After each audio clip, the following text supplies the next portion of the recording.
Skyline script was definitely intriguing. It covered a whole lot of ground in a real short amount of time.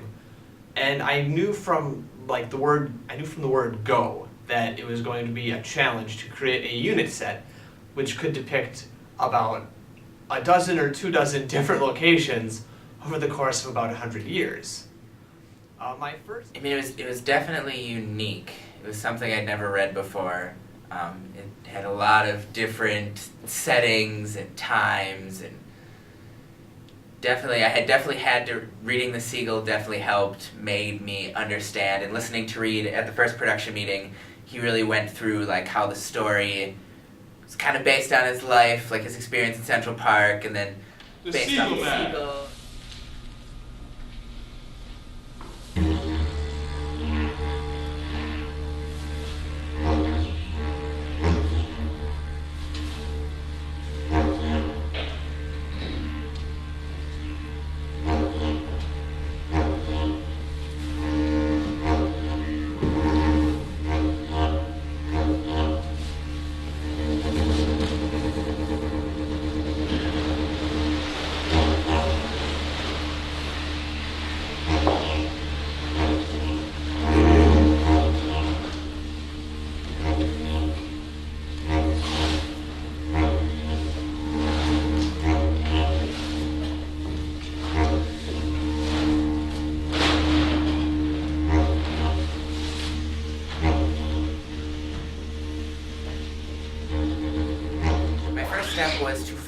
I wanted to go with more natural lighting for Central Park and for the Australian outback theater scene, but taking more of a Lulu scene into this kind of alternate reality. There was a really cool research image I found of this blue foggy haze, which I kind of ran with, which we went with kind of a teal color and a purple for most of the dream times. And then we had this cool star.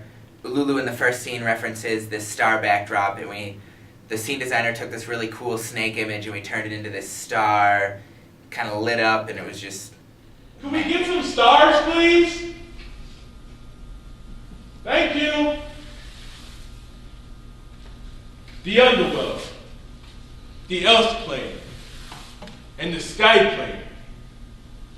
The very skyline is lit up with Coca-Cola registered trademark signs. The stars are hash files of the beings that live in the sky plane. Shaman can travel between the earth and the sky planes by means of the skyline and the trees. When they return... My first impulse after reading it and rereading it and picking apart sort of the important bits was to set the entire show on a set that looked like the outback of Australia. It seemed to me that because Alulu was the time-traveling narrator, if you will, and that Dreamtime was such an important concept, that the entire show revolved around that and should take place in the outback.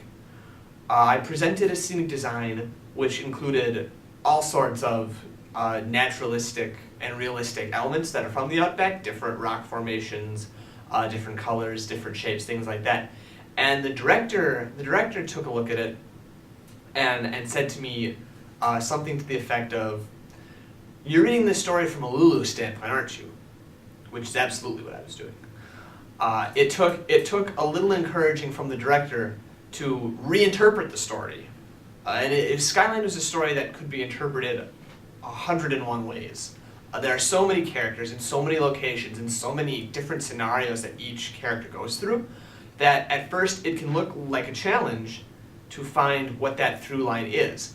And in a way, that's the point, especially if you consider how heavily the story relies on the concept of Dreamtime, which is an Aboriginal concept and something which I think we as a production team had to work together to sort of... And that's her dead husband's buyer? You'd probably still be chewing tobacco. There is no recourse. Anytime to Riverside.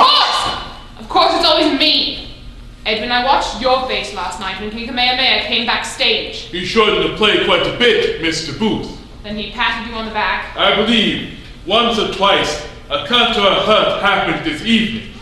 Yes, I do generally sleep smothered in steak and oysters to cure my bruises after playing the bunchback toad, but I necessarily give as good as I get.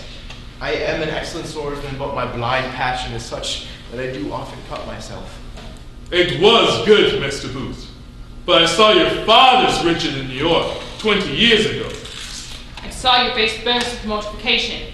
It's not my fault you can't live up to your own expectations. You are not your father. I think the biggest collaboration between Scenic and lighting that we had was just all the talks about the UV paint, bouncing the ideas back and forth of what to do, and also for the seagull at the end of the show, we shot countless ideas off each other. Should it be a bird flying across the stage? Should it be a series of gobos on the cyc? And it ended up becoming this cool effect at the end that I think tied the whole show together. The sweeping lady would spend at least part of her sweeping time sweeping around this center stage area and revealing lines on occasion. Just lines that could be anything, who knows. At the end of the show, we needed her to clear off that whole area and for the audience to know that this was the completed image. The answer then came in the form of lighting. Scenic would pose the question, what is this thing painted on the ground? Lighting would give us the answer. Shane O'Neill, the lighting designer, would punch out 4 gobos, which, when put together and aligned correctly, would light up the entire Shivery image, where lines would be painted on the set and would pose a question to the audience, what is this? What is here? Lighting would provide the answer when, at the very end of the show, after watching the sweeping lady cover and uncover this for 2 hours, lighting would light up in the exact outline of this shape, Shivery the Seagull Man. Right before Lulu steps under him, and right before one of the characters dies in a moment of supreme self-destruction, and is then covered up by turning up in my dreams. By dreaming. A black fella can regard his totem as his dream, or the place where his soul comes from as his dream.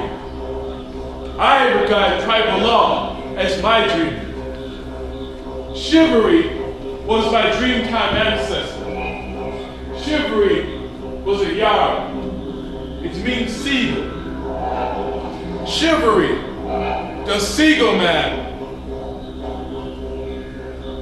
That is my totem. So I first viewed Shivery as this kind of just your totem, kind of the literal meaning that Reed had given us, but as the show morphed on, kind of turned into this kind of the dream that everyone has, and then it kind of made the audience feel that in the lieu of Marcia, her life starts out really poorly and she slowly, her dream gets fulfilled and everything turns out, and on the opposite end, everyone else has a very good life in the beginning and their life slowly kind of falls to the wayside.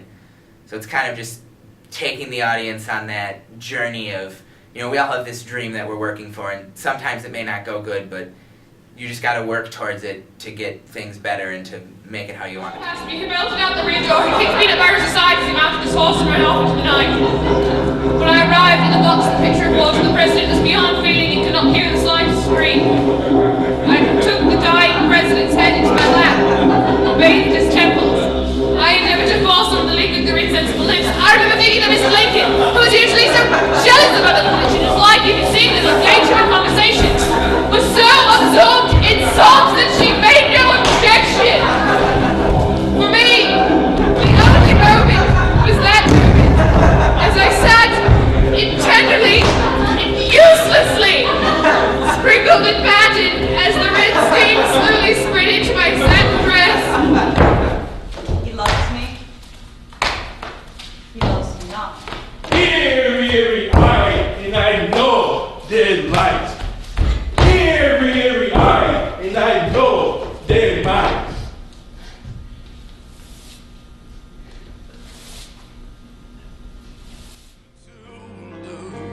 Oh, take Matilda, you go waltzing Matilda with me,